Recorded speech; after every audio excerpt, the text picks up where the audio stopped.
أعوذ بالله من الشيطان الرجيم بسم الله الرحمن الرحيم رب اشرح لي صدري ويسر لي أمري واحلل عقدة من لساني يفقهوا قولي واجعل لي وزيرا من أهلي رب زدني علما رب زدني علما اور رب زدنی علما آمین بسم اللہ الرحمن الرحیم۔ سورہ نساء آیت نمبر 80 سے ہم پڑھیں گے۔ بڑی حسین آیت ہے، بڑی پیاری آیت ہے اور میری محبوب آیات میں سے ہے۔ ما یطع الرسول فقد اطاع اللہ، جس نے رسول کی اطاعت کی اس نے اللہ کی اطاعت کی۔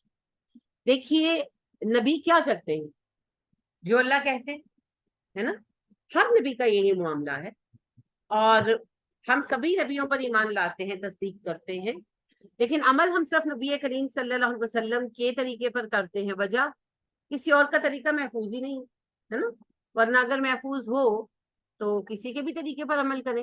ہر نبی کا طریقہ ایک ہی ہے، ایک ہی ہے۔ سب نبی سچے تھے، سب نبی پاک دامن تھے، سب نبی بہادر تھے، سب نبی حق بات کہنے والے تھے، سب نبی حیادار تھے، یعنی وہی اخلاق حسنہ۔ باقی تھوڑا تھوڑا طبیعت کا فرق، جیسے حضرت موسیٰ میں جلال بہت تھا، یہ نہیں کہ غصے میں کنٹرول سے باہر ہو جاتے تھے، یہ نہیں، ویسے طبیعت جلال والی تھی جیسے عمر کی تھی۔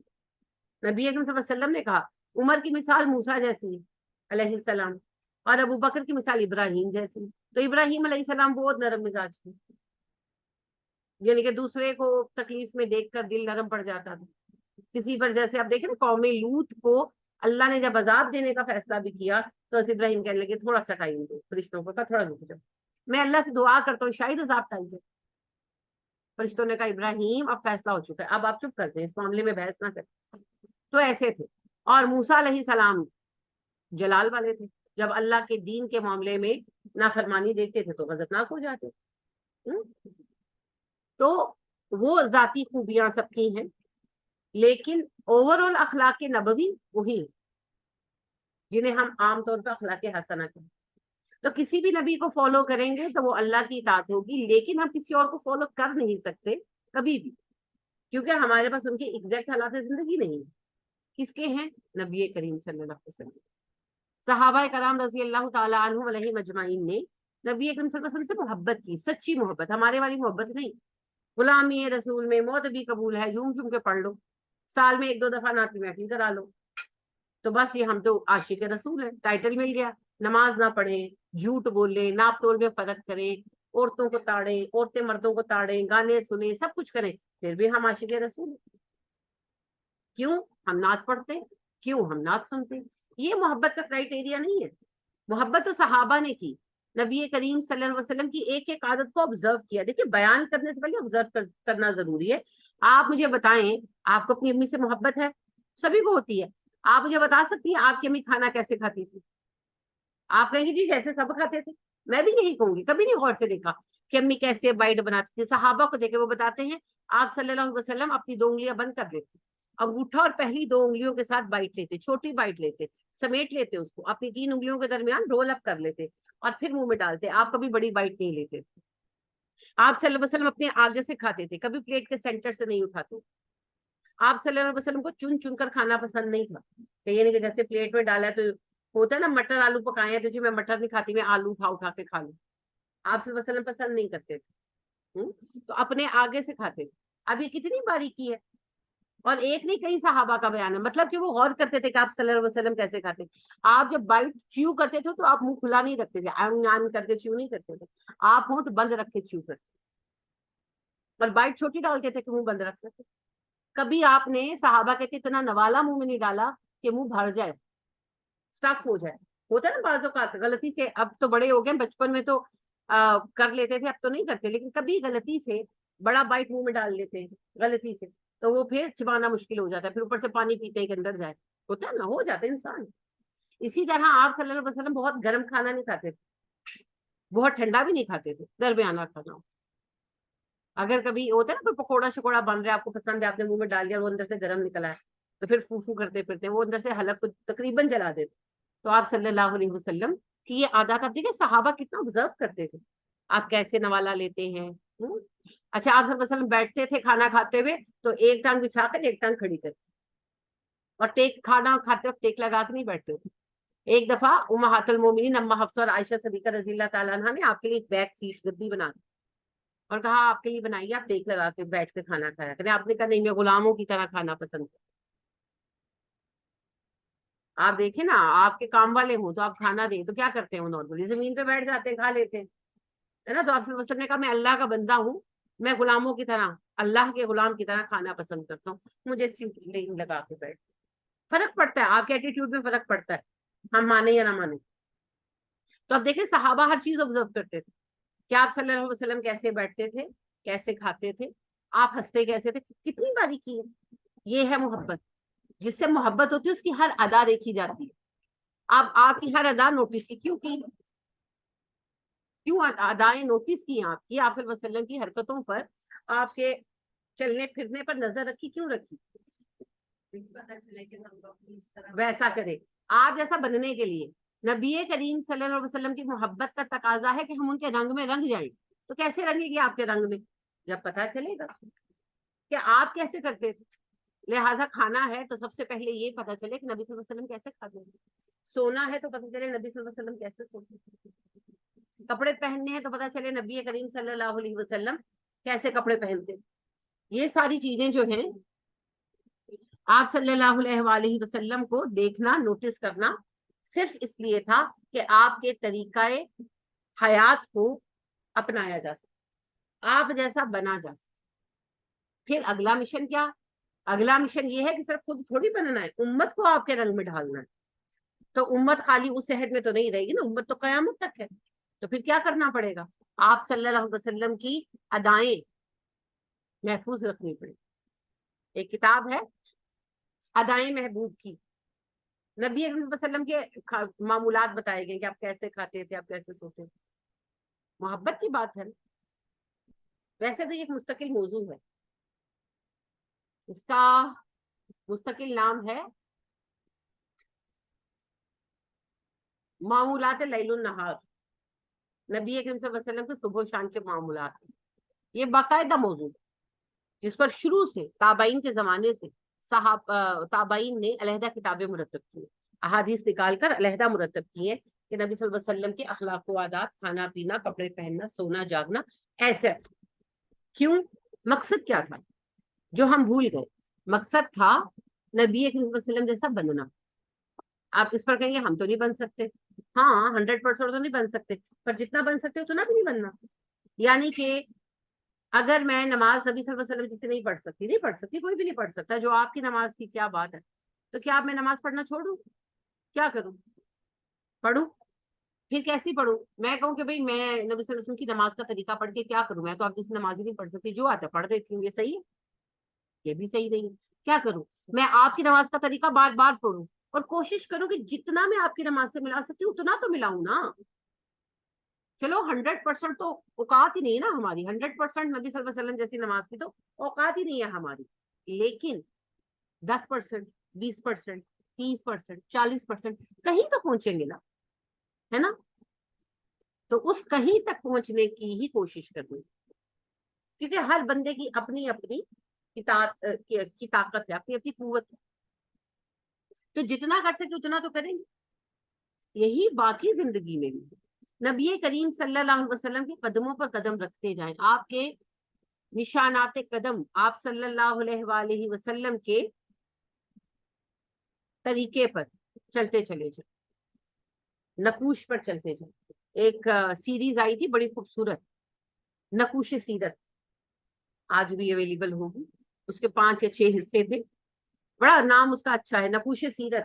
نقش کس کو کہتے ہیں؟ پیچھے نشان چھوڑ جانا. بچے کے ہاتھ پر انک لگی ہے، وہ ہاتھ لگا دے تو وہ جو پرنٹ رہ گیا اس کو نقش کہتے ہیں. تو سیرت کے پرنٹس آف سیرہ، نبی صلی اللہ علیہ وسلم کا طریقہ کیا تھا، بس اس طریقے کو فالو کریں. تو اللہ سبحانہ و تعالیٰ یہ چاہتے ہیں کہ ہم اللہ کے رنگ میں رنگ جائیں. سورہ بقرہ میں آپ نے پڑھا صبغۃ اللہ ومن احسن من اللہ صبغہ. اللہ کا رنگ اختیار کرو، اللہ سے اچھا رنگ کسی کا نہیں ہے. اللہ جی آپ کا رنگ کیسے اختیار کریں؟ آپ تو ہمیں دکھائی نہیں دیتے، اور آپ تو اللہ ہیں، ہے نا. آپ تو اللہ ہیں، ہم تو بندے ہیں. تو پھر ہم کیا کریں؟ میرے نبی کی طریقے پر جو سب سے بہترین طرز حیات ہے وہ میں نے اپنے نبی کو بھیج دیا بذریعہ جبریل، اور نبی کے اندر وہ پوٹینشل رکھا کہ وہ اس طریقے کو جی کر دکھا. تو جو تمہارے نبی نے کیا تم مینوان وہ کرو، نبی کے قدموں پہ قدم رکھو اور سلامتی سے جنت میں چلے جاؤ.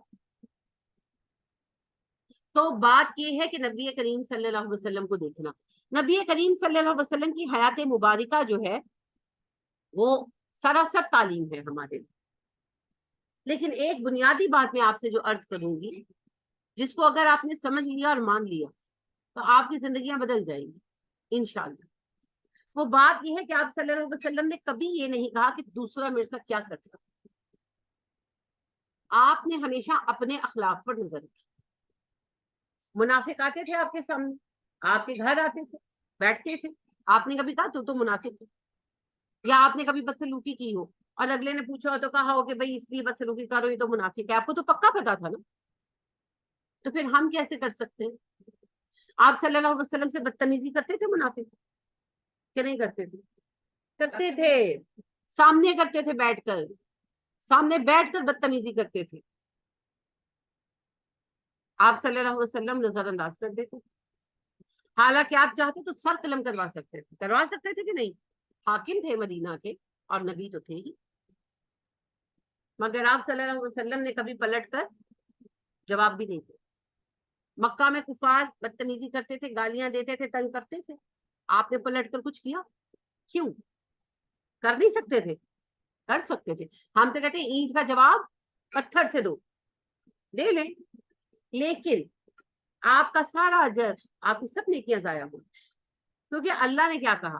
الذین یدرؤون السیئۃ بالحسنہ، میرے بندے وہ ہیں جو برائی کو بہترین نیکی کے ساتھ ہٹا دیں. برائی کا بدلہ بہترین نیکی کے ساتھ ہے. پھر اللہ فرماتے ہیں لوگوں برائی کا بدلہ نیکی کے ساتھ دو، پھر دیکھو تمہارا بدترین دشمن تمہارا دوست ہو جائے. مشکل ہے، بہت مشکل ہے، لیکن مطلوب تو یہی ہے. لہٰذا نبی کریم صلی اللہ علیہ وسلم کو دیکھیں، ایک بندہ آتا ہے آپ صلی اللہ علیہ وسلم کے پاس، دیہاتی ہے، مومن ہے، صحابی بھی ہے ظاہر، دیہات کے رہنے والے ہیں. آتے ہیں کہتے ہیں کہ اللہ کے نبی صلی اللہ علیہ وسلم مجھے کچھ دے، مجھے کچھ پیسے چاہیے. آپ نے پیسے دیے. کہنے لگے آپ کتنے بخیل آدمی، اتنے سے دیے؟ آپ کے منہ پہ کھڑے ہو کر آپ کو کہہ دیں، کین یو امیجن؟ کہتے ہیں آپ کتنے بخیل ہیں، اتنے سے دیے. صحابہ کے موڈ آف ہو گئے. آپ صلی اللہ علیہ وسلم کا ہاتھ پکڑا، انہیں اندر لے گئے، مسجد سے اپنے گھر میں لے گئے. ان کو اور دیا اور دیا اور دیا. انس کہتے ہیں اسی طرح اور دیا اور دیا اور دیا، کہ بہت سارا دیا. اس بندے کی ضرورت زیادہ ہوگی، آپ نے جتنے پیسے دن میں کام پورا نہیں ہوا. آپ دیہاتی آدمی تھے، بات کرنے کا زیادہ سلیقہ نہیں تھا، تو انہوں نے روبلی آپ کو کہہ دیا. آپ نے ان کی بات کا برا نہیں مانا، آپ ان کو لے گئے. آپ صلی اللہ علیہ وآلہ وسلم نے اتنا دیا کہ ان کا موڈ اچھا ہو گیا. کہنے لگے آپ کتنے سخی ہیں، آپ کا چہرہ کتنا روشن ہے، آپ کا دل کتنا بڑا ہے. آپ نے کہا میرے ساتھیوں کے سامنے بھی تو کہہ دو. باہر آ کے انہوں نے یہی الفاظ دہرائے، خوشی خوشی چلے گئے. آپ صلی اللہ علیہ وسلم صحابہ کی طرف پلٹے اور مسکرایا. آپ نے کہا اس بندے کی میری مثال ہے اس بندے جیسی جس کی اونٹنی ڈر کر بھاگی. تو لوگ اس کے پیچھے ہاں ہاں کرتے ڈورے، اونٹنی اور ڈر گئی. اس بندے نے کہا میری اونٹنی میں سنبھال لوں. اسے ہری ہری گھاس دکھائی دی، اونٹنی واپس آ گئی. کہ یعنی وہ ضرورت مند تھے، پریشان تھے، ان پڑھ تھے، دیہاتی تھے، انہیں بات کرنے کا سلیقہ نہیں تھا، انہوں نے روبلی بات کر لی. اب اگر آپ صلی اللہ علیہ وسلم ڈانٹ ڈپٹ کرتے تو ان کا دل تو پہلے ہی پوری طرح ایمان پر جمع ہوا نہیں تھا، تبھی تو آپ کو کہہ رہے کہ آپ بخیل ہیں. ورنہ کوئی جس کا دل پورا جمع ہوا ہو وہ کیسے کہے گا؟ وہ بھی نو مسلم رہے ہوں گے. تو آپ صلی اللہ علیہ وسلم نے اتنا مال دیا کہ وہ خوش ہو، ان کا دل خوش ہو گیا. اسے تالیف قلب کہتے ہیں. زکوٰۃ کا ایک مصرف بھی ہے. ہمارا سگا بچہ کہے نا امی اتنی سی چیز دی، آپ کتنی بخیل ہیں، پھر تو دیکھو. ہم کہتے ہیں بچوں کو ادب سکھاؤ، پہلے خود تو ادب سیکھو. کیا ہے ادب؟ ادب ہے احسان کر، ادب ہے شفیق ہونا، ادب ہے معاف کرنا. نبی کریم صلی اللہ علیہ وسلم نے فرمایا تم جس طرح اپنے ماتحتوں کے ساتھ سلوک کرو گے ویسا ہی قیامت کے دن اللہ تمہارے ساتھ کرے. یعنی اگر آپ سخت ہیں تو اللہ حساب سخت لے گا، آپ نرم ہو جائے اللہ حساب نرم لے گا. معاف کر دو، معاف کر دیے جاؤ. جس پر جو رحم نہیں کرتا اس پہ رحم ہوتا بھی نہیں. تو میرے پیارے بچوں، بات یہ ہے، نبی کریم صلی اللہ علیہ وسلم کی اطاعت میں پہلی بات جو مجھے سمجھ آتی ہے وہ ہے سیلف لیسنس. اپنے لیے نہیں جینا. جینے کے دو مقاصد ہیں، ایک اللہ کی رضا کے لیے خود جینا ہے، اور دوسرا لوگوں کو اللہ کی رضا کے رستے پر لے کر آنا. تو یہ کام پھر اس طرح تو نہیں ہوگا میں کپ تو ایسی میں آ کے چاہ بنائی، چاہ روڑ گئی، ایسے تو نہیں ہوگا. دل بڑے کر دیں گے، ایک دوسرے کی باتوں کو نظر انداز کرنا ہوگا. اگر انہی پیٹی تھنگس میں پڑے رہیں گے، اس کو جوڑا لے دیا مجھے نہیں لے کے دیا، اس کو جوتا لے دیا مجھے نہیں لے کے دیا، پھر تو آپ ساری عمر انہیں الجھنوں میں الجھے رہیں گے. یہ تو کبھی ختم ہونے والی نہیں. پہلے ساس ہوں گی، پھر نندے ہوں گی، پھر کوئی دیورانیاں آ جائیں گی. اگر شوہر نے دوسری شادی کر لی تو دو بیویاں بھی ہو سکتی ہیں. ہمارے یہاں تو سوتن کہتے ہیں، مجھے تو لفظ زہر لگتا ہے.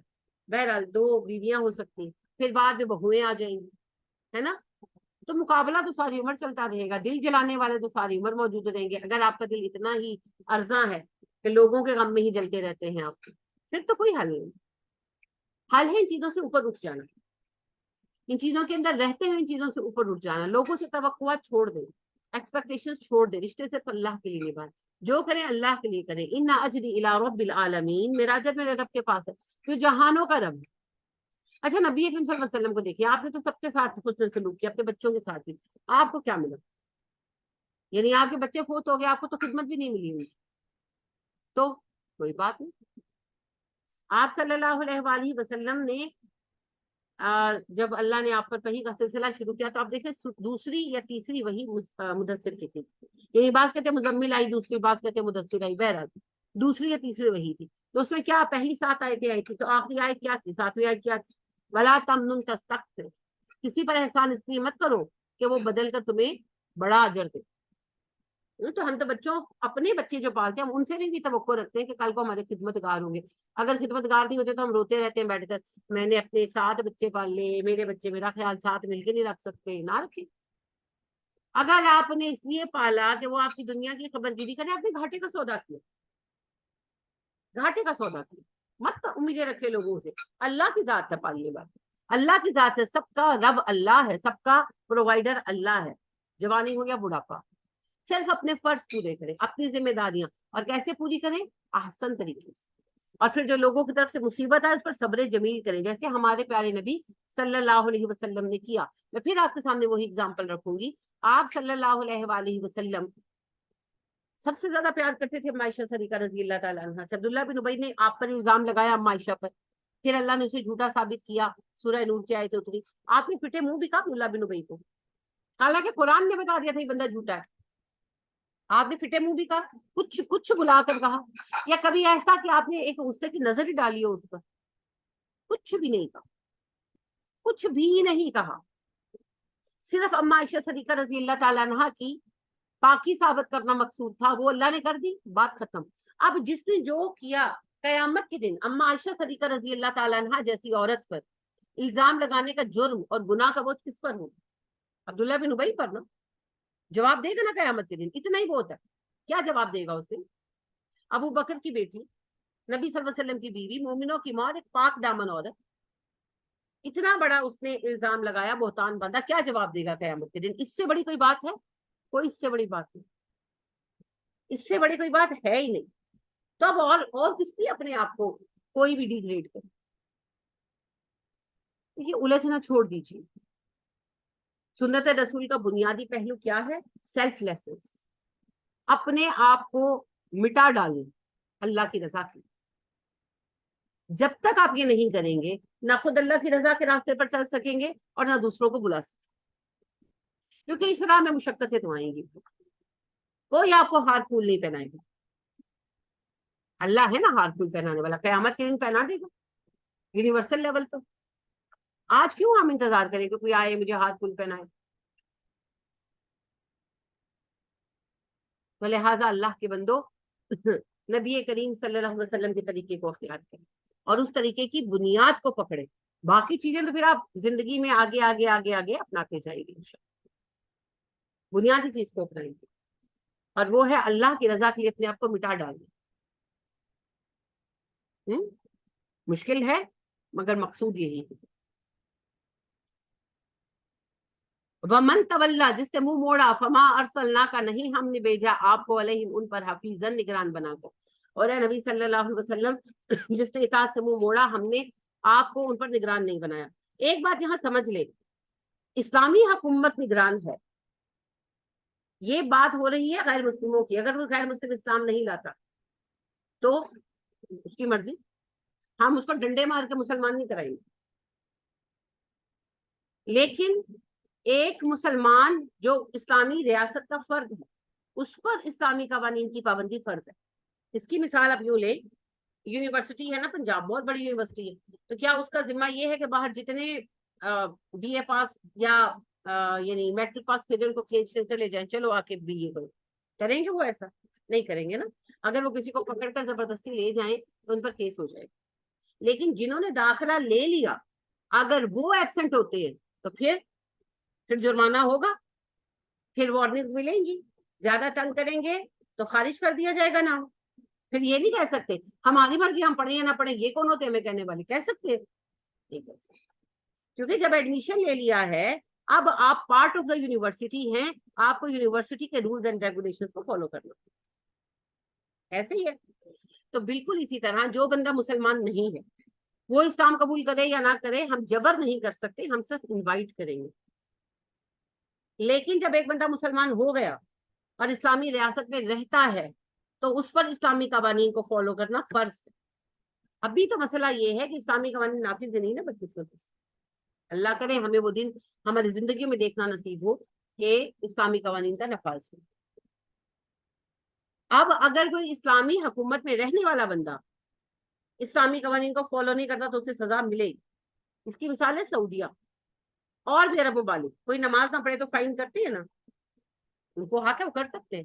اگر کوئی دکان بند نہیں کرتا، دکان بند ہو سکتی ہے، اس کا لائسنس کینسل ہو سکتا ہے. تو وہ کہتے ہیں بھئی تم مسلمان ہو، مسلمان ریاست میں ہو، نماز تو پڑھنی. گھر سے باہر نہیں نکل سکتی خواتین بغیر پردے کے، اگر نکلے تو فائن ہوتا ہے. اپنے گھر میں جو کرنا ہے کرو، گھر سے نکلو گے کور کر کے نکلو گے، ہے نا یہ اصول؟ تو ایسا ہی ہوتا ہے. ٹھیک ہے. یہاں بات ہو رہی ہے اس وقت کی جب نبی صلی اللہ علیہ وسلم ابھی تبلیغ کر رہے تھے، ابھی لوگ مسلمان ہو رہے تھے. اب مسلمانوں میں بھی منافقوں کا گروہ تھا. منافق آپ صلی اللہ علیہ وسلم کو فالو تو نہیں کر رہے تھے، وہ تو منافق تھے. تو اللہ کہہ رہے ہیں کہ ان لوگوں کا آپ پریشان نہ ہو، آپ نگران نہیں ہو. یعنی کہ ایک استاد پڑھا رہا ہے، سمجھا رہا ہے، تاکید کر رہا ہے، مگر کوئی عمل نہیں کر رہا تو اب استاد کیا کرے؟ تو رسول بھی تو استاد ہوتے.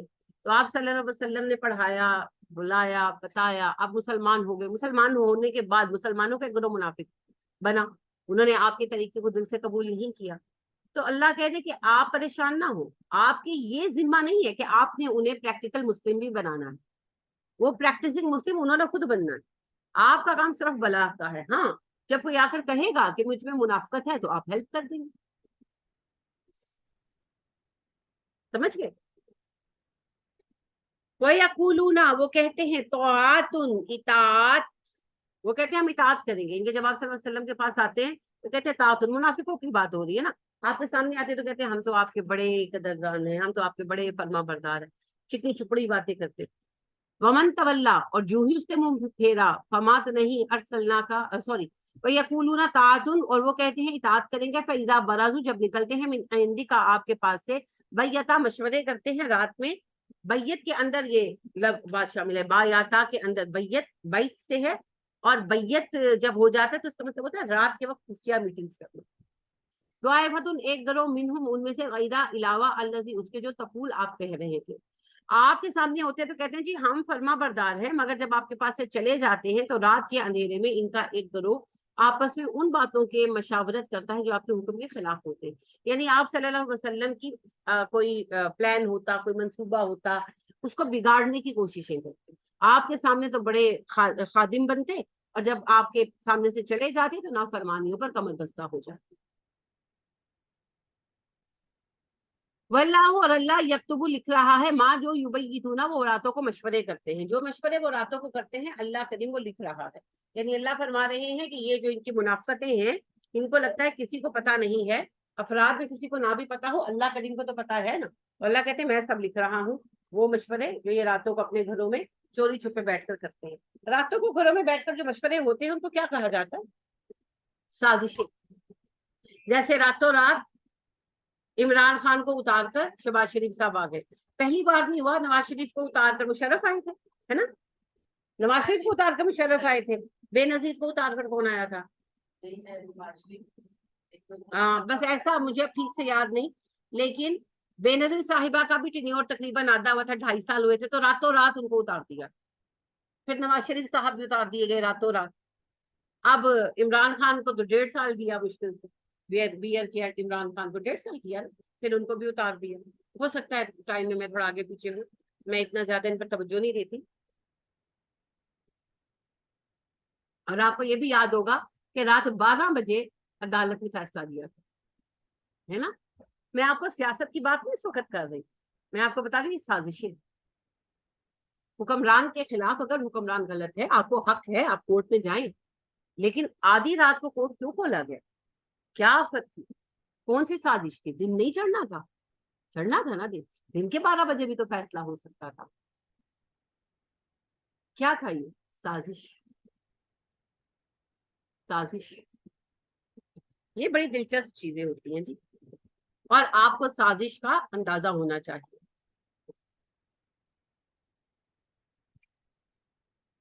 جب تک آپ شعور استعمال نہیں کریں گے آپ ظالموں سے نجات نہیں پا سکیں گے. جب تک ظالم حکمرانوں سے نجات نہیں پائیں گے آپ اللہ کا دین نافذ نہیں کر سکیں گے. جب تک اللہ کا دین نافذ نہیں کریں گے آپ کا ذمہ پورا نہیں ہوگا, اور جب تک ذمہ پورا نہیں ہوگا اللہ سے مغفرت کا سرٹیفکیٹ بھی نہیں ملے گا. تو کبھی یہ مت سوچیے گا کہ بیچ میں سیاست کی بات کیوں آتی ہے. آپ جس بھی ملک میں رہیں گے وہاں کا نظام اسلام کا بنانا آپ کا فرض ہے, ہر مسلمان کا, اور اس فریضے کے لیے سیاسی نظام اسلام کے تحت لانا فرض ہے. تو سیاست سے آنکھیں بند کر کے ایسا نہیں ہو سکتا. ٹھیک ہے. جو لوگ یہ کہتے ہیں نا کہ عالموں کو سیاست سے دور رہنا چاہیے, ان پر پھر وہ سیاست دان حکومت کرتے ہیں جو دین سے دور ہوتے ہیں, جیسے آج ہم پر ہیں, ہے نا. لہٰذا مریم اورنگزیب صاحبہ فرماتی ہیں اللہ کے فضل و کرم سے فلمیں بننی شروع ہو گئی. اب آپ مجھے بتا رہی ہیں اللہ کا فضل و کرم, جس کام کو حرام قرار دیا اللہ نے, جس پر لعنت کر دی گئی, اس کے لیے فلمیں بن رہی ہیں. آپ ویسے اب اس کو ترقی سمجھتے ہیں, آپ کا نقطہ نظر ہے, لیکن اس میں اللہ کا فضل و کرم تو نہ لائے. اس کے الفاظ ان خاتون کے, پہلے فلمیں بننی بند ہو گئی تھی, اب اللہ کے فضل و کرم سے فلمیں بننی شروع ہو گئی. یہ فضل و کرم نہیں ہے بھائی, کون سا فضل و کرم, کیونکہ ان کو دین کا بالکل پتہ نہیں ہے, وہ انتہائی جاہل ہے دین کے معاملے میں. پھر ایسے حکمران آئیں گے, پھر آپ تنگ رہیں گے جیسے آپ ابھی تنگ ہیں. تو پھر سب کچھ بدلنا ہے تو سیاست کو بھی زندگی کا حصہ ماننا. بہرحال یہ سب سازشیں ہیں. راتوں کو گھروں میں بیٹھ کر یا کسی بھی جگہ بیٹھ کر, گھر سے مراد ہے بیٹھنے کی جگہ, میٹنگز کی جو بھی جگہ سلیکٹ کی ہو وہاں پر بیٹھ کر سازشیں ہی ہوتی, یا پھر کوئی انڈر گراؤنڈ تحریک چل رہی ہو تو اور بات ہے. کہیں تحریک آزادی چل رہی ہے, وہ رات کو جیسے کشمیر میں, فلسطین میں, وہ بےچارے چوری چھپے اکٹھے ہو کر کوئی پلان کرے, کوئی ایکسیپشن, ورنہ راتوں کو سازشیں ہیں. فَأَعْرِضْ عَنْهُمْ, بس انہیں نظر انداز کر دیجیے. وَتَوَكَّلْ عَلَى اللَّهِ, اللہ پر بھروسہ کیجیے. دو باتیں, انہیں نظر انداز کریں اور بھروسہ اللہ پر رکھیں. اس کا مطلب یہ نہیں کہ ان کو روکنا نہیں ہے, روکنا ہے. روکنے کا طریقہ ان کو کارنر کر دیا جائے. جن لوگوں کا منافق ہونا ثابت ہو جائے ملی کاموں کے اندر. سب سے بڑی پہچان کیا ہے؟ مشکل وقت میں بھاگ جانا اور اچھے وقت میں ساتھ کھڑے ہو جانا. تو یہ سمجھ آ جاتی کہ یہ منافق لوگ ہیں. اب ایسے لوگوں کو غدار یا منافق, آپ سیاسی ٹرم میں کہیں گے تو غدار, مذہبی ٹرم میں کہیں گے تو منافق. اب یہ لوگ کون ہیں, ان کا کیا کیا جائے؟ جب یہ پہچان لیے جائیں, اب چونکہ ہیں تو یہ ہمارے اندر سے, ہم ان کا کچھ کر نہیں سکتے, بدنامی ہوتی ہے, بہت سارے مسائل دیکھنے پڑتے ہیں. پھر کیا کریں؟ کارنر کر دیں. انہیں اپنے راز مت بتائیں, اپنی میٹنگز میں شریک نہ کریں, ان لوگوں کو اہمیت نہ دیں, اور کارنر کر کے رکھیں, اور اس بات کا اہتمام کریں کہ اپنے راز ان سے چھپائیں. جیسے نبی اکرم صلی اللہ علیہ وسلم نے جب مکہ پر حملہ کرنا تھا نا, تو سوائے قابل اعتماد قریبی صحابہ کے کسی کو پتا نہیں تھا. 10,000 کا لشکر گیا تھا, مگر سوائے 100-150 لوگوں کے کسی کو پتا نہیں تھا کہ کدھر جانا ہے. آپ صلی اللہ علیہ وسلم نے رستہ بھی ڈائریکٹ اختیار نہیں کیا. آپ ایسے رستے سے گئے کہ کسی کو اندازہ نہیں ہوا کہ مکہ جا رہے ہیں, ساحل سمندر کی طرف سے گئے.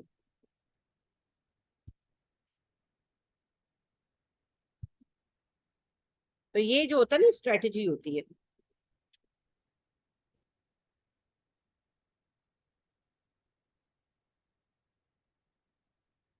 یہ اسٹریٹجیز جو ہے یہ ضروری ہوتی ہیں. تو یہی طریقہ اختیار کیا جائے گا. ایک سیکنڈ آپ لوگ ذرا سا رکیں گے.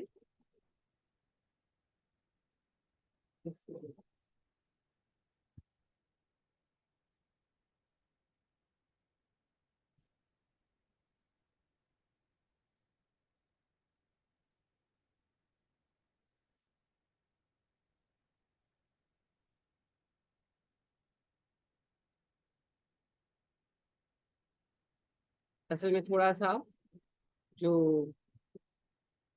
لیپ ٹاپ ہے میرا یہ کچھ پریشان کر رہا ہے.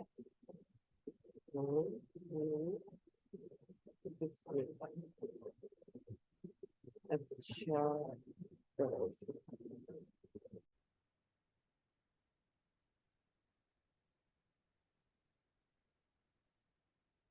اچھا جی.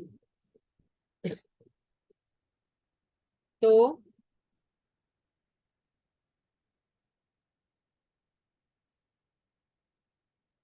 ان کو اہمیت نہیں دی جائے گی, ان لوگوں کو کارنر کر دیا جائے گا, اور ان لوگوں کی جو جماعت ہے, ان کے جو منافق نظر میں آ گئے ہیں, ان لوگوں کو جو مسلمانوں کے اہم راز ہیں وہ نہیں بتائے جائیں گے. تو میں آپ کو یہ بتا رہی تھی کہ نبی کریم صلی اللہ علیہ وسلم کو پتا تھا کہ منافقوں کی ایک جماعت موجود ہے. صحابہ کی تو بڑی تعداد ماشاءاللہ مخلص تھی آپ کے ساتھ, مگر ایک جماعت تو بہرحال تھی. تو آپ صلی اللہ علیہ وسلم نے پھر کیا طریقہ اختیار کیا؟ آپ صلی اللہ علیہ وآلہ وسلم نے کسی کو بھی نہیں بتایا کہ رخ کدھر ہے. لہٰذا اکابر صحابہ میں بھی سب نہیں جانتے تھے. سبب یہ نہیں تھا کہ ان پر ٹرسٹ نہیں تھا, سبب یہ تھا کہ گھر میں بات کریں گے, آگے پیچھے بات کریں گے تو بات نکل جائے گی. تو آپ صلی اللہ علیہ وسلم نے سوائے بالکل جو آپ کے قریبی تھے نا, ان کے کسی کو بھی نہیں بتایا. تو یہ کیا ہے؟ احتیاط. احتیاط تو کرنی پڑے گی. لہٰذا پھر ان لوگوں کو محدود کر دیا جائے گا, اور ان کی باتوں پر دھیان نہیں دیا جائے گا. ان کے یہ کوئی بات کرتے ہیں, کوئی افواہ پھیلاتے ہیں, تو یہ شعور پیدا ہو جائے گا لوگوں میں, کیا جائے گا کہ پھر منافقین کی باتوں کو دھیان نہیں دینا. عبداللہ بن ابی تو اینڈ تک لگا رہا نا مسلسل. تو پھر صحابہ نے اس کی باتوں پر کان دھرنا چھوڑ دیا, ویلیو کرنا چھوڑ دیا. وتوکل علی اللہ, اور بھروسہ اللہ پر کرو. یعنی کہ اپنی احتیاطی تدابیر اختیار کر کے بے فکر ہو جائیں, ڈرا مت کریں. جیسے آپ لوگوں کو ہوتا ہے نا, ضروری نہیں کہ ہمیشہ آپ صحیح ہو, لیکن ہوتا ہے کہ فیملی میں فلاں بندہ ہمارا ویل وشر نہیں ہے, ہمیں یقین ہو گیا, اب پھر آپ اسے ڈرتے رہتے ہیں, وہ میرے گھر کیوں آیا تھا, ہے نا, وہ پتہ نہیں مجھ پہ جادو تو نہیں کر گیا, اس کے آنے کے بعد میرا فلانا کام کیوں خراب ہو گیا, اس کی نظر تو نہیں لگ گئی. بھائی آپ کو پتہ لگ گیا, تھوڑا اس کے ساتھ سیف ڈسٹینس مینٹین کریں اور اللہ پہ بھروسہ رکھیں, ہے نا. اب نبی اکرم صلی اللہ علیہ وسلم کے قتل کی کتنی بار منافقوں نے سازش کی, کامیاب ہوئے نہیں ہوئے. اب آپ یہی ڈرتے رہتے کہ اچھا آپ مجھے مار نہ ڈالیں, تو پھر تو کام نہیں ہو سکتا. تو آپ کو بھی ڈرنا نہیں ہے. آپ کو اللہ نے عقل دے دی, حالات سے آگاہ کر دیا, کافی. پہلی بات تو خیر ضروری نہیں کہ ہمارا اندیشہ کسی کے بارے میں صحیح ہو, تو اللہ کے نبی صلی اللہ علیہ وسلم تھے, ہمیں ان باتوں میں بہت احتیاط کرنی چاہیے. پھر بھی اگر آپ کو پتہ لگ ہی جاتا ہے کہ کسی کا رویہ آپ کے ساتھ جو ہے وہ ایسا ہے کہ وہ آپ کا ویل وشر نہیں ہے, تو بھی آپ بس اس سے تھوڑا محتاط ہو جائیں. باقی اللہ پہ بھروسہ کریں, کچھ نہیں ہوگا. ہم تو اسی ڈر میں جیتے رہتے ہیں کہ جی ہم پہ جادو کر دیا, ہم پہ یہ کر دیا. کچھ نہیں ہوگا, اللہ کے حکم کے بغیر کچھ نہیں ہوگا. بس جب دل میں کمزوری آئے, اللہ سے پھر مدد مانگو, طاقت مانگو. حسبنا اللہ و نعم الوکیل, نعم المولا و نعم النصیر. ساری قوم نے مل کر آگ بھڑکائی, کیا ابراہیم کو جلا سکے؟ نہیں جلا سکے. اور جب اللہ کا حکم تھا, حضرت یحییٰ علیہ السلام اللہ کے نبی تھے, شہید کر دیے گئے. کیوں؟ اس کا حکم تھا, یہ لکھا جا چکا ہے. جالوت جب آیا ہے طالوت علیہ السلام کے مد مقابل، داؤد علیہ السلام نے ایک غلے کے ساتھ اس کو مار ڈالا، کیونکہ اللہ نے لکھ دیا، ایسا لکھا جا چکا۔ اور عیسیٰ علیہ السلام پر جب رومن حکومت نے الزام لگایا اور آپ کو صلیب چڑھانا چاہا، اللہ نے حکومت کو ایز اٹ از چھوڑ دیا، عیسیٰ کو اٹھا لیا، کیونکہ اللہ کو یہی مقصود و منظور تھا۔ اور یوسف علیہ السلام 10 سال قید میں رہ کر آئے پھر، اور خود یہود نے دانیال علیہ السلام کو باندھ کر کنویں میں الٹا لٹکا دیا، بھوکا پیاسا مر جائے۔ وہ الگ بات ہے، اللہ نے بچایا، پھر وہ اور آگے تفصیل ہے، لیکن کہنے کا مقصد یہ ہے کہ اللہ سبحانہ و تعالیٰ نے جو لکھا ہے وہی ہو، اور جو نہیں ہونا وہ نہیں ہونا، کسی صورت نہیں ہونا۔ تو پھر بے وجہ ڈر ڈر کر زندگی نہ گزارے، اللہ پہ بھروسہ کرے، بھروسہ اللہ پر ہونا چاہیے۔ وَكَفَى بِاللَّهِ وَكِيلًا، اللہ تمہارے کام پورے کرنے کے لیے کافی ہے۔ وکیل وہ ہوتا ہے جو آپ کے کام دیکھتا ہے، اسی لیے عدالت میں جو کیس دیکھتا ہے اسے آپ وکیل کہتے ہیں۔ وکالا وہ ہوتا ہے، یعنی وکالا روٹ ہے اس کی، جس پر ہم بھروسہ کرتے ہیں، ٹھیک ہے، تو جس پر اعتماد کر کے ہم ڈیسیژنز لیتے ہیں۔ تو لڑکی کا جو باپ یا چچا یا بھائی سرپرست ہوتا ہے، وہ اس کا وکیل ہوتا ہے، کیونکہ وہ اس کے بھروسے پر نکاح کا فیصلہ کرتی ہے نا، خود تو نہیں بچیوں کو پتا ہوتا، تو وہ کہتے ہیں اچھا یہاں کر لو، بچے کہتے ہیں اچھا آپ نے ڈھونڈا تو اچھا ہی ہوگا، دس از وکالت، ٹھیک ہے۔ تو اللہ سب سے بڑا وکیل ہے جی، وہ کار سازی کے لیے کہا، یہی دعا پڑھتے بھی ہیں، حسبنا اللہ و نعم الوکیل، وہ سب سے بہترین کار سازی کرنے والا، کام کرنے کی صلاحیت کسی میں جو ہے وہ اللہ نے دی، اصل کارساز تو وہی ہے۔ تو پھر جب اس نے کام کرانا ہے، اس کا کن جو ہے نا وہ محیط ہے ساری دنیا پہ، وہ جب کہتا ہے کن تو فیکون ہوتا، تو بے فکر رہے، جب اس کا کاف نون آئے گا تو سب کچھ ہو جائے گا، اور جو نہیں ہو رہا وہی جانتا ہے کیوں نہیں۔ افلا کیا بھلا وہ نہیں یتدبرون تدبر کرتے القرآن، قرآن میں، کیا بھلا وہ قرآن میں تدبر نہیں کرتے؟ کیا مطلب ہے اس کا؟ کہ قرآن میں تدبر کرنا چاہیے۔ دال بارہ روٹ ہے، دوبارہ کا مطلب ہوتا ہے کھودنا، کریدنا، تلاش کرنا، درہم برہم کر دینا، اوپر نیچے کر دینا۔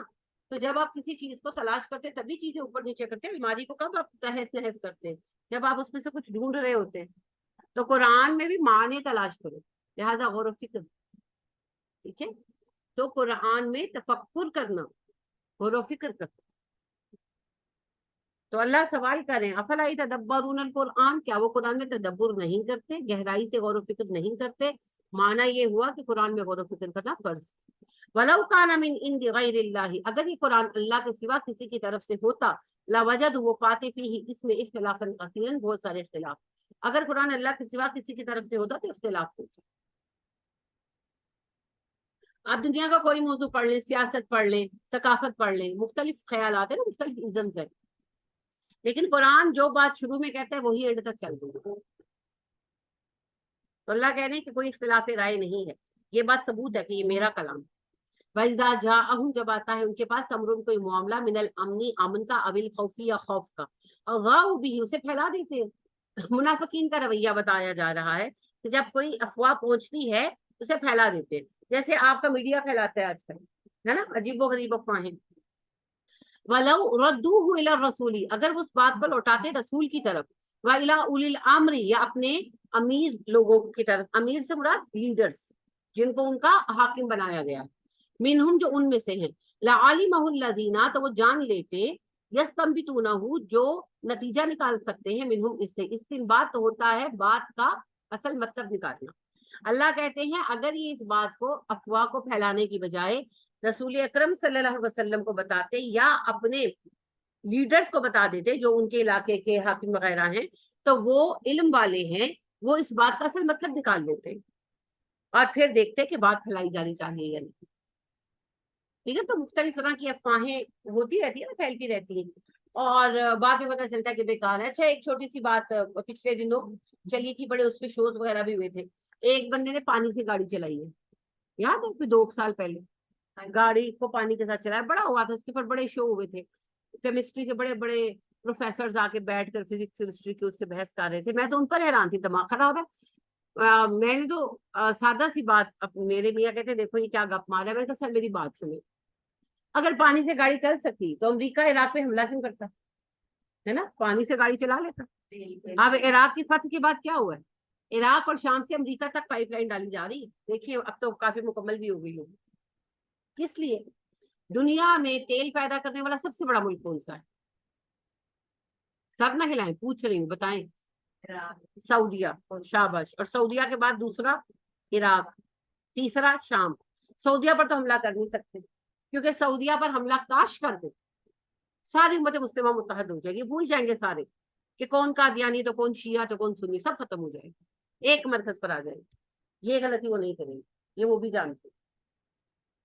اب ان کے ٹارگٹ پر دو ملک آئے نا، عراق اور شام، سیکنڈ اینڈ تھرڈ، برباد کر دیا ان ظالموں نے ہمارے ان دو امیر ترین اور نفیس ترین ملکوں کو، اور وہاں سے شام اور عراق دونوں سے پائپ لائن ڈالی گئی ہے جو دنیا کی طویل ترین پائپ لائن ہے، اور سیدھا امریکہ کو تیل سپلائی کو۔ یہ ہیں یبیتون، سازشیں کرنے والے۔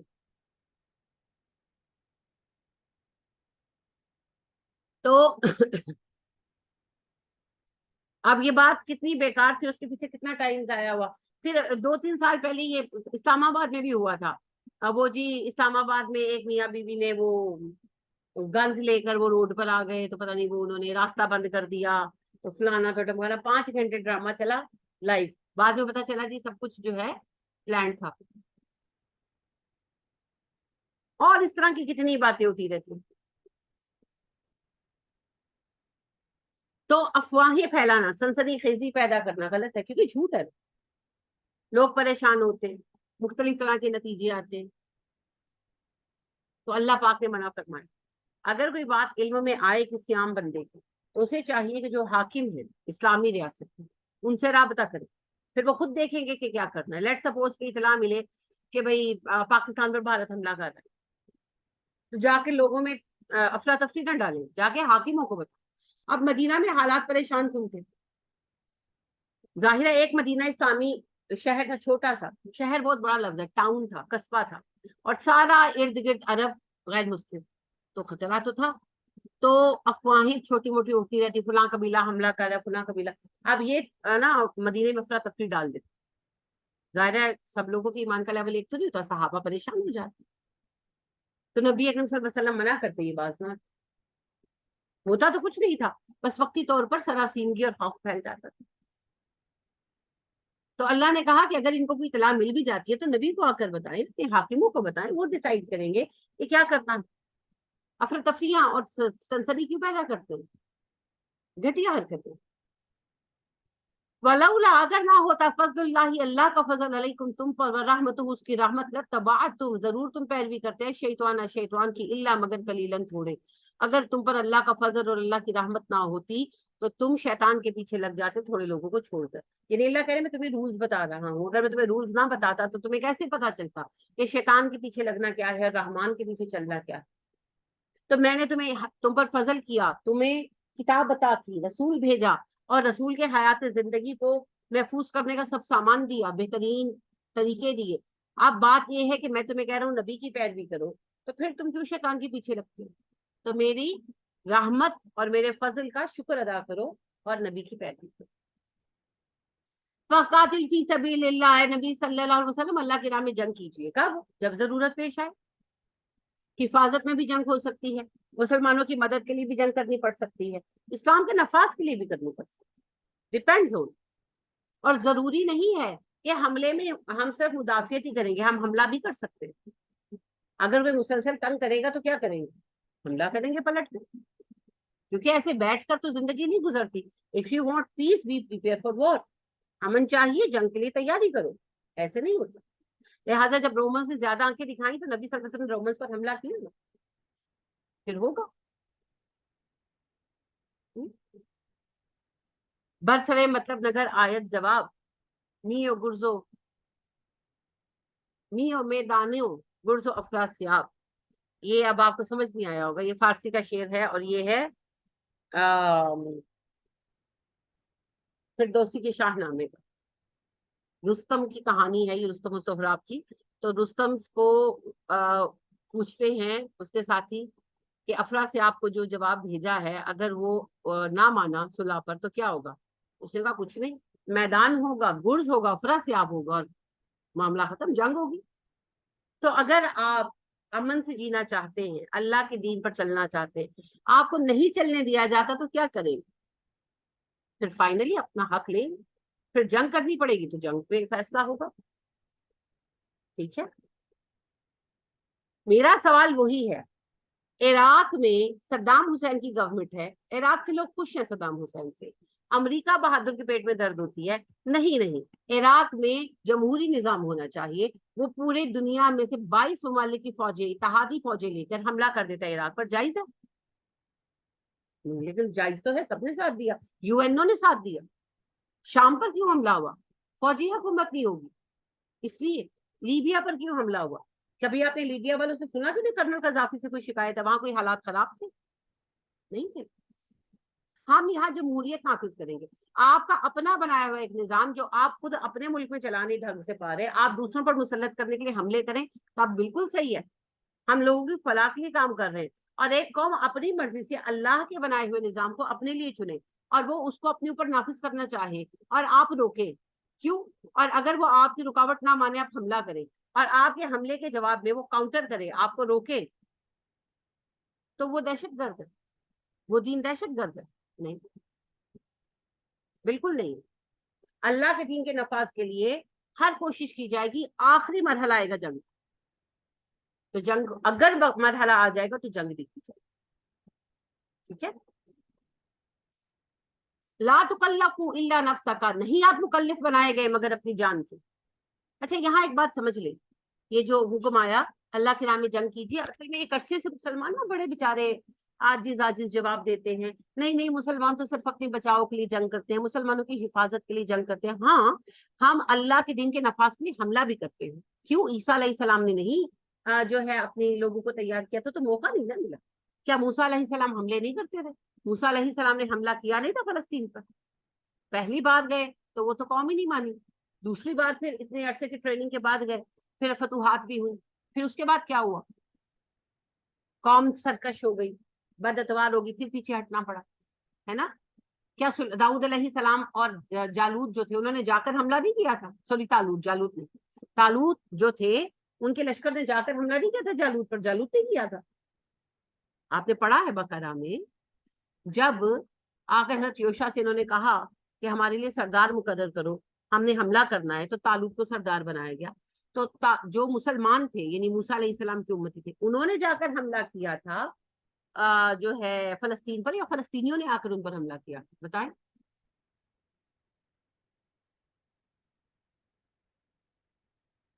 بقرہ پڑھی ہے، بقرہ کے ٹیسٹ دیے ہیں، گواہ دی بس، واقعہ بھی بتا رہی ہوں، پھر بھی شکل دیکھ رہے ہیں۔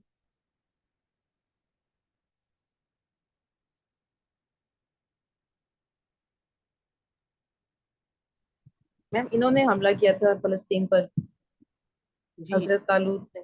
جی بالکل، بہت افسوس کی بات ہے، اگر آپ لوگ پیچھے سے ریلیونٹ نہیں کر سکیں گے تو آگے کیسے چلیں گے؟ اور آپ نے باقاعدہ، میں نے آپ سے ریٹن ٹیسٹ لیے، اب اور کیا کروں میں؟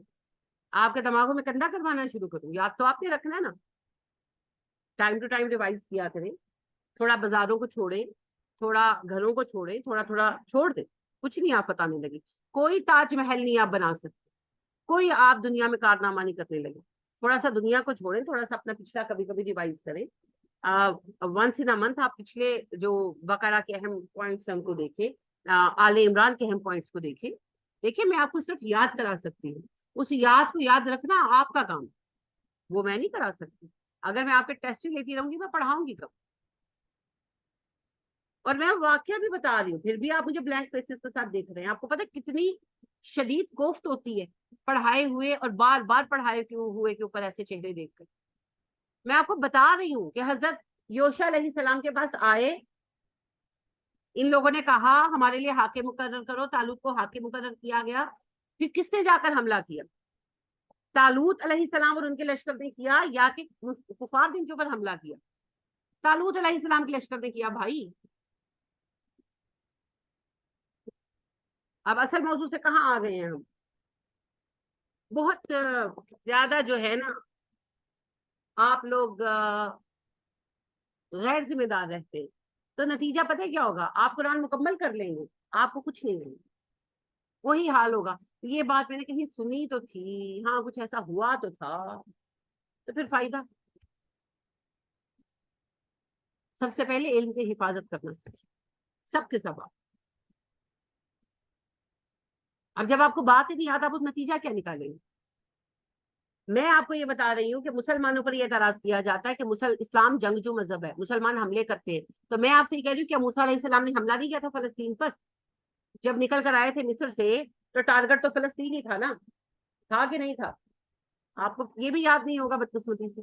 اور ان کی قوم نے کہا تھا موسیٰ ہم تو نہیں لڑیں گے، جا کر تو اور تیرا خدا لڑ. تو پھر 40 سال رہے تھے نا صحرائے سینا میں. پھر 40 سال کے بعد دوبارہ حملہ کیا تھا، اور جب دوبارہ بھی حملہ کیا تھا اور چند شہر فتح بھی کیے تھے، مگر جب عورتوں کی عزتیں لوٹی اور انہوں نے بدتمیزیاں کی، ظلم کیے لوگوں پر، تو اللہ نے ان پر طاعون کی وبا اتار دی، نے پھر پیچھے ہٹنا پڑا. پھر موسیٰ علیہ السلام تو وفات پا گئے، ہارون علیہ السلام بھی وفات پا گئے، پھر یوشع بھی بوڑھے ہو گئے. پھر انہوں نے کہا کہ ہمارے لیے کوئی حاکم مقرر کرو. پھر طالوت ان پر حاکم بنائے گئے، اور طالوت علیہ السلام کے لشکر نے جا کر فلسطین پر حملہ کیا. اس وقت فنیکی وہاں آباد تھے، مشرک تھے، بت پرست تھے، مگر انہوں نے آ کر حملہ تو نہیں کیا تھا نا. جا کر حضرت داؤد علیہ السلام لشکر کے انچارج نہیں تھے، لشکر کے سپاہی تھے، طالوت علیہ السلام انچارج تھے، انہوں نے حملہ کیا تھا. پھر ایک حملہ نہیں کیا، ایک حملہ کر کے تو ایک شہر ہی فتح ہوتا ہے نا. ہاں جالوت مارا گیا تھا، پھر انہوں نے کسی اور کو حاکم بنا لیا ہوگا ڈیفینیٹلی. پھر شہروں پر شہر فتح ہوتے رہے، پھر طالوت وفات پا گئے، داؤد حاکم بنے، پھر جنگیں چلتی رہی، پھر داؤد وفات پا گئے، پھر سلیمان حاکم بنے، پھر جنگیں چلتی رہی، مسلسل جنگیں چلتی رہی. پورا فلسطین فتح کیا انہوں نے. اور صرف یہ فلسطین نہیں جسے آج فلسطین کہتے ہیں، اس کے ساتھ کچھ شام کے علاقے شامل تھے، کچھ عراق کے علاقے شامل تھے. پرانے نقشے کے مطابق میسوپوٹیمیا کا ایریا تھا، یہ سارا فتح کیا. چند سرحدی علاقے رہ گئے تھے جہاں سے بھی انخلا نہیں ہوا تھا مشرکین کا، جب سلیمان علیہ السلام فوت ہو گئے. پھر ان لوگوں نے حکومت کو بانٹ لیا، آپس میں لڑنے لگے اور کام رک گیا. تو پھر اگر نبی کریم صلی اللہ علیہ وسلم حملہ کرتے ہیں اور اسلام جنگ پسند مذہب ہے اور مسلمان جنگجو ہیں، تو پھر حضرت موسیٰ علیہ السلام بھی جنگجو تھے، پھر حضرت سلیمان اور داؤد علیہ السلام بھی جنگجو، طالوت بھی جنگجو تھے، یوشع جنہوں نے حاکم مقرر کر کے دیا وہ بھی جنگجو. تو اس بات کے اوپر آپ کو شرمانے اور سر جھکانے کی ضرورت نہیں ہے. ہر دین کی تاریخ میں آپ کو یہ تاریخیں ملیں گی. ٹھیک ہے، لیکن آپ چیزوں کو تب ایک دوسرے کے ساتھ ان کا کمپیریزن کر پائیں گے جب آپ چیزیں یاد رکھیں. اینی ویز آگے چلیں. تو بات یہ ہے کہ مسلمانوں پر یہ بہت بڑا اعتراض کیا جاتا ہے کہ مسلمان جنگ پسند ہے، اسلام جنگ پسند مذہب ہے. دین کا کام کرنے والے ہر بندے نے اللہ کی راہ میں تلوار اٹھائی ہے جی، اسے مجبور کیا گیا، حالات ایسے ہوئے، اور دین کے نفاذ کے لیے تلوار اٹھانی پڑے گی تو اٹھائی جائے گی. اس کی کوئی جسٹیفیکیشن دینے کی ضرورت نہیں، اس پر کوئی شرمندہ ہونے کی ضرورت نہیں. ہاں نبی اکرم صلی اللہ علیہ وسلم نے کیا، کیا موسیٰ علیہ السلام نے نہیں کیا؟ کیا ابراہیم علیہ السلام نے نہیں کیا؟ ابراہیم علیہ السلام نے بھی جنگ کی، آپ کو پتا، انہوں نے بھی جنگ کی. تو جنگیں پھر جب وقت آ جائے تو کرنی پڑتی.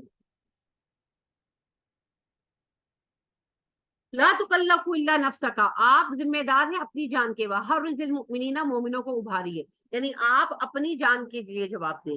یعنی کہ اگر آج اللہ کی راہ میں جنگ ہو جائے تو سب پر جنگ فرض ہوگی، تو میں خود اپنے لیے جواب دوں. اگر میرے شوہر نہیں جاتے یا میرے بیٹے نہیں جاتے، میں ان کو کہہ سکتی ہوں، ان کو ترغیب دلا سکتی ہوں، جبرن نہیں بھیج سکتی، کیونکہ ان کا فیصلہ ان کا ہے نا، میرا فیصلہ میرا ہے. تو میں انہیں مجبور نہیں کر سکتی. سمجھ گئے؟ تو اللہ کہتے ہیں آپ صرف اپنی ذات کے مکلف ہیں، آپ پر ذمہ صرف آپ کا ہے. ہاں مومنوں کو ہر رزل المؤمنین ابھاریے، ترغیب دیجیے، انہیں اجر بتائیے کہ اللہ کی راہ میں جنگ کرنے کے کیا اجر ہوں. اصل اللہ، امید ہے اللہ، ان یکفا، روک دے، باس الذین، جنگ ان لوگوں کی، کفر جو کافر ہے. ہو سکتا ہے کہ اللہ کافروں کو جنگ سے روک دے، یعنی آپ کو جنگ کی تیاری کرنی ہوگی لیکن ہو سکتا ہے کہ اللہ کافروں کو جنگ سے روک دے، کہ جنگ نہ ہو. جیسے بدر ثانیہ میں مسلمان گئے تھے. اب بدر ثانیہ یاد ہے؟ بار بار بتایا تھا میں نے. جب احد کی جنگ ختم ہوئی ہے تو ابو سفیان نے کہا کہ اگلے سال بدر کے میدان میں ملاقات ہوگی. مقررہ ڈیٹس پر نبی اکرم صلی اللہ علیہ وسلم 1500 صحابہ کو لے کر بدر کے میدان میں گئے، لیکن کفار مکہ نہیں آئے. اس پر میں 3 بار کوئز رکھ چکی ہوں، پھر بھی آپ لوگ جواب نہیں دے. تو آپ صلی اللہ علیہ وسلم وہاں 8 دن رکے، لشکر نہیں آیا تو آپ واپس آ گئے، جنگ نہیں ہوئی. یہی اللہ کہہ رہے ہیں کہ تم لوگ جنگ کی تیاری کرو. اب اللہ کا فضل یہ ہے کہ اللہ آگے جنگیں روک دے، جنگیں نہ ہو، وہ اللہ کی طرف سے. واللہ اشد بأسا، اللہ ہے طاقت میں سب سے شدید، واشد تنکیلا، اور سزا دینے میں بھی سب سے شدید. نقل، نون کاف لام نقل، یہ اردو والا نقل نہیں ہے. عربی میں ویسے وہ نقل ہوتا ہے، لیکن وہ اور ہے، وہ ہوتا ہے ایک جگہ سے دوسری جگہ شفٹ کرنا، وہ موٹا کاف ہوتا ہے. یہ جو نون کاف لام ہے نقلا، اس کا مطلب ہوتا ہے عبرت بنانا. نکالن کا لفظ آپ نے پڑھا، نکالن لما بین یدیہ، یہ آیا کس کے متعلق؟ یہ آیا جی اصحاب السبت کے متعلق. بقرہ میں آپ نے پڑھا نکالن، ہم نے عبرت بنا دیا انہیں. تو اسی سے تنکیل ہے، تفعیل کے وزن، ایسی سزا دینا جس میں عبرت ہو ہمیشہ کے لیے. تو اللہ فرما رہے ہیں کہ میں سب سے زیادہ عبرتناک سزا دے سکتا ہوں اور میری قوت سب سے زیادہ. لا الہ الا اللہ. میں یشفع، جو سفارش کرے گا، شفاعتن، کوئی سفارش، حسنتن، اچھائی کی، یکن لہ، اس کو ملے گا، نصیب منہا، اس میں سے حصہ. جو اچھے کام کی سفارش کرے گا اسے اس میں سے حصہ ملے گا. ومن یشفع، جو سفارش کرے گا، شفاعتن، سفارش کرنا، سیئتن، برائی کی، یکن لہ کفل منہا، اس کے لیے اس میں سے حصہ ہے.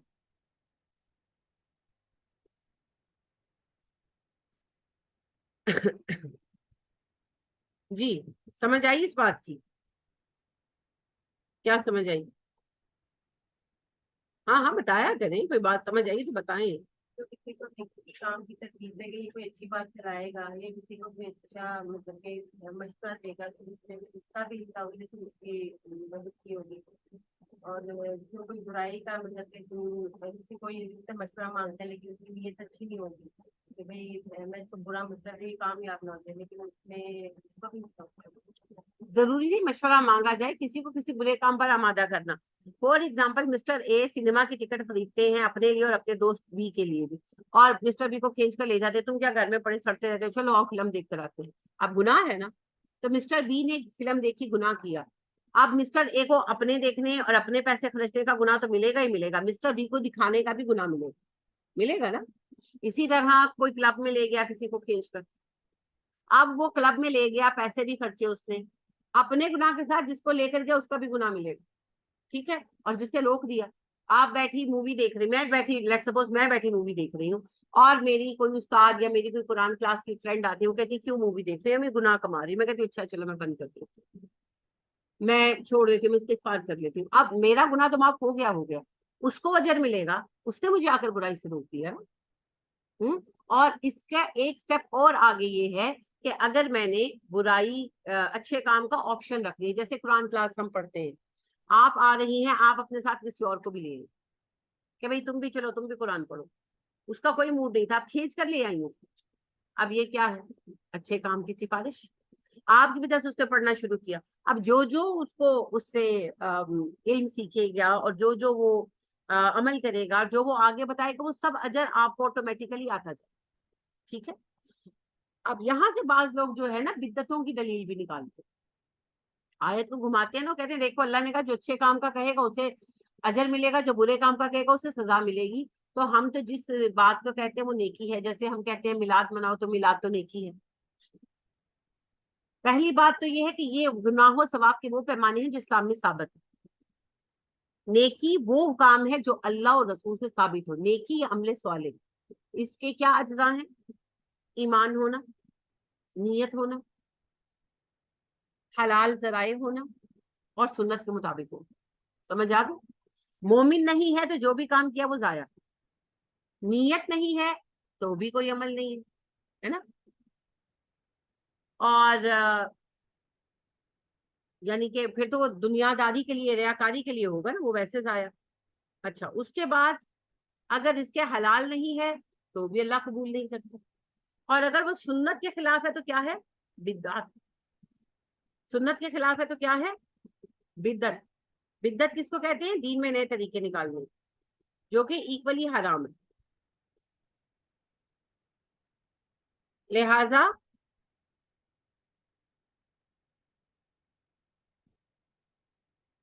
یاد رکھیں اس بات کو کہ اس سے مراد دین میں نئے طریقے نکالنا نہیں ہے، اس سے مراد جو دین کے سٹینڈرڈ اچھے اور برے کام ہیں، برے سے روکنا اور اچھائی کی طرف بلانا ہے. اصل میں یہ بات پچھلی بات سے جڑی ہوئی ہے. اللہ نے کہا ہے نبی صلی اللہ علیہ وسلم حساب آپ سے صرف آپ کی ذات کا ہوگا، البتہ مومنوں کو تلقین کرے.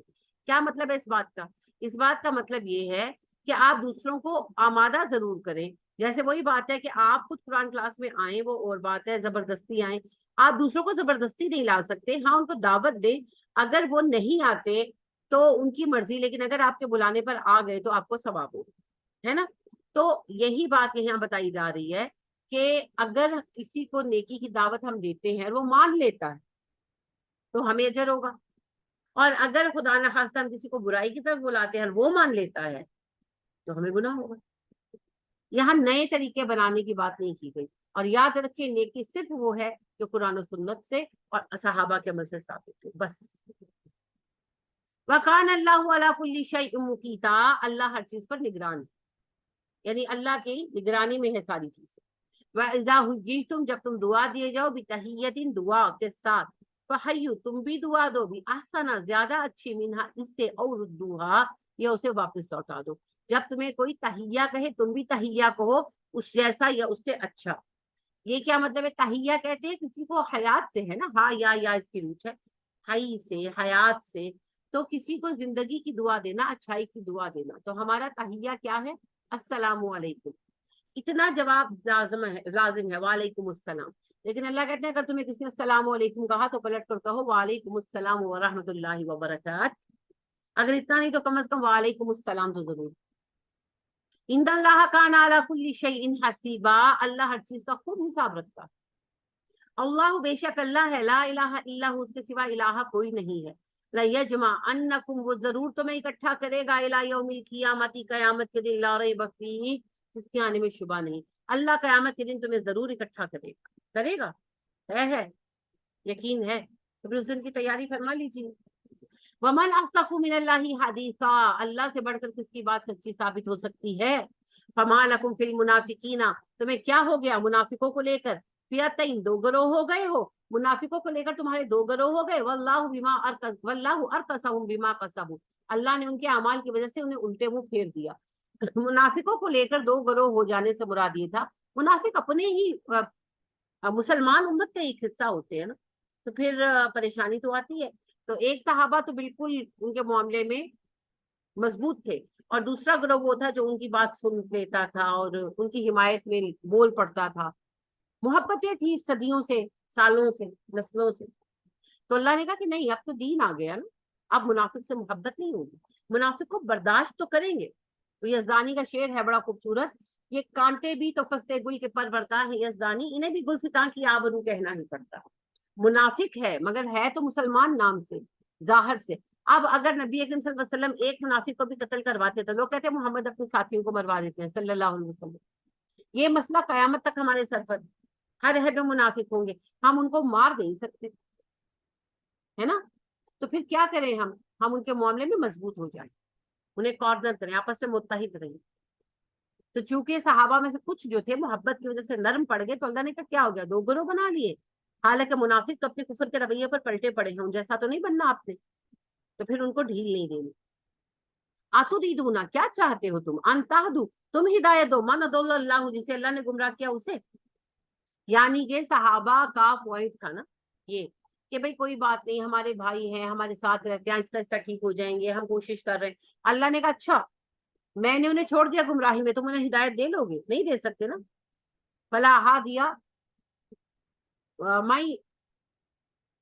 فمن یضلل اللہ فلا ہادی لہ، جسے اللہ گمراہ کر دے اسے ہدایت کوئی نہیں دے سکتا.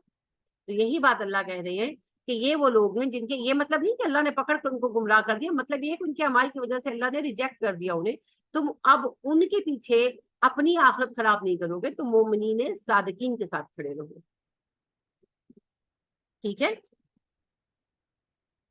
اچھا جی, آج میرے لیپ ٹاپ جو ہے نا آٹو پہ چلا گیا, وہ خود ہی اوپر نیچے ہو رہا ہے. پیچھے تو اس کا میں نے وہ چینج کرایا ہے کی پیڈ. اب دیکھیں بعد میں دیکھتی ہوں کیا مسئلہ ہے. ان اللہ, پارا دیجیے مجھے.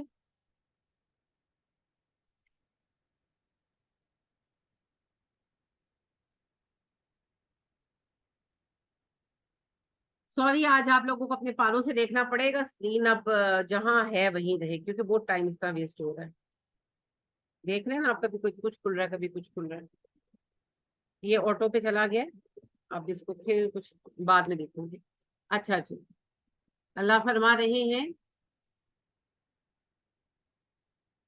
وَمَن يُضْلِلِ اللَّهُ, جسے اللہ گمراہ کر دے, فَلَن تَجِدَ لَهُ سَبِيلًا, اس کے لیے تم کوئی رستہ نہیں پاؤ گے. ہے نا, یہ دعا بھی ہے جو ہم پڑھتے ہیں اللہ سبحانہ و تعالی سے. ہم یعنی نبی صلی اللہ علیہ وسلم خطبے کے شروع میں بھی پڑھتے تھے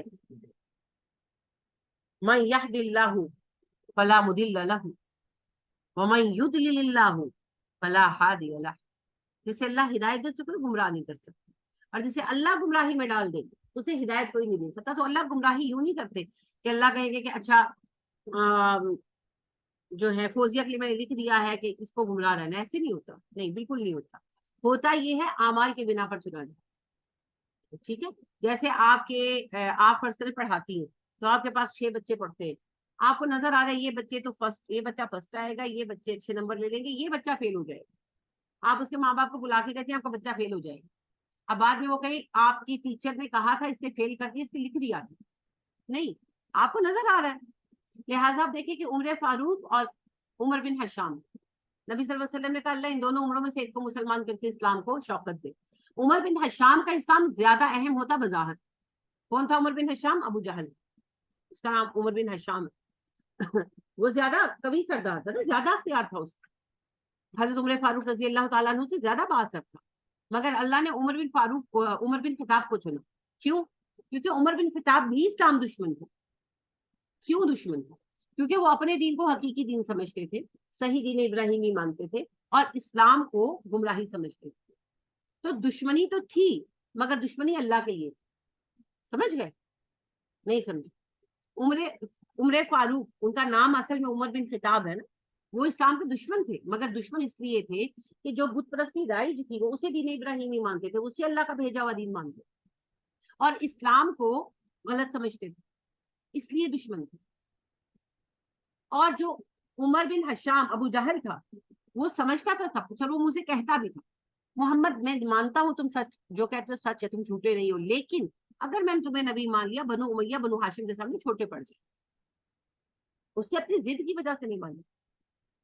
تو پھر اللہ سبحانہ و تعالیٰ کو جب نبی صلی اللہ علیہ وسلم نے التجا کی کہ اللہ دو عمروں میں سے ایک کو مسلمان کر, اللہ نے عمر بن خطاب کو ہدایت دی, عمر بن حشام کو نہیں دی. کیوں نہیں دی؟ کیونکہ وہ سمجھنے کے بعد دودکار رہا تھا. عمر بن خطاب تو اپنی طرف سے حق پر کھڑے تھے, اور جب انہوں نے اسلام کو حق مانا ہے پھر اس کے ساتھ کھڑے رہے ساری عمر. آپ دیکھیں کسی حالت میں ساتھ چھوڑا نہیں چھوڑا. حق کو جب مان لیا تو پھر حق کے ساتھ. تو یہ اسباب ہوتے ہیں, اور بھی سبب ہوں گے, لیکن یہ بنیادی اسباب ہوں گے. تو اللہ ہمارے دل کی حالتوں پر فیصلے کرتے ہیں, یوں نہیں ہوتا. اللہ پاک کا انداز بیان ہے, جس سے اللہ گمراہ کرتے تو لگتا یہ ہے کہ اللہ نے تقدیر میں لکھ دیا بنانے سے بھی پہلے کہ مسٹر اے گمراہ مسٹر بی جنتی. نہیں, ایسے نہیں ہے. اعمال کے مطابق ہے. ہاں, جو اللہ نے لکھا وہ اللہ کا علم, وہ اللہ کا فیصلہ نہیں ہے. فیصلے کا سبب ہمارے اعمال میں کوئی نہ کوئی سبب ہوتا ہے. جیسے ایک صاحب تھے احد کی جنگ میں شریک تھے, نام میرے ذہن سے اس وقت نکل گیا. تو وہ بڑے بہادری سے لڑے, بہت بہادری سے لڑے, اور صحابہ اشش کر اٹھے اور کہا نبی صلی اللہ علیہ وسلم جنگ کے دوران آ کر کہا اللہ کے نبی صلی اللہ علیہ وسلم فلاں تو بہت اچھا لڑ رہے. جس وقت پہلی بار آپ سے کہا گیا آپ نے کہا ہاں لڑ تو رہے پر ہے جہنم میں. صحابہ شاکڈ ہو گئے. تو عبداللہ بن مسعود کہتے ہیں اس کے پیچھے پیچھے رہا کہ جنگ اس کے قریب رہا کہ دیکھو آپ نے کیوں ایسا کہا. جنگ ہوئی, وہ زخمی ہو گئے, شدید زخمی ہو گئے. آخر کار زخموں کی تکلیف برداشت نہیں کی, اپنی تلوار کھڑی کر کے خود کو گرا کے خودکشی کر.